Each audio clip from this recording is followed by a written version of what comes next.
નમસ્કાર, હું અન્વેષા સૌરભભાઈ પ્રચક. 1 મે, હા, એટલે કે આપણા ગુજરાતનો સ્થાપના દિવસ.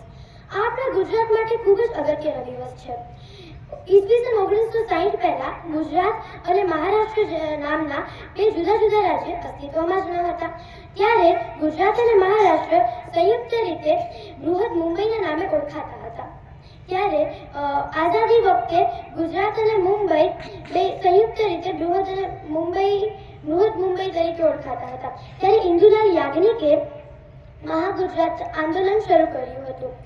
ત્યાં સમયના આપણા વડાપ્રધાન શ્રી જવાહરલાલ નહેરુએ ગુજરાત, જે વિસ્તારમાં ગુજરાતી બોલાતું હતું તે વિસ્તારને ગુજરાત અને જે વિસ્તારમાં મરાઠી બોલાતું હતું તે વિસ્તારને મહારાષ્ટ્ર નામ આપ્યું. મને એક કહેતા ગર્વની લાગણી અનુભવાય છે કે ગિરનાર, ગાંધી અને ગરબા જેની ઓળખ છે તેવા ગુજરાતમાં મારો જન્મ થયો છે. જય જય ગરવી ગુજરાત.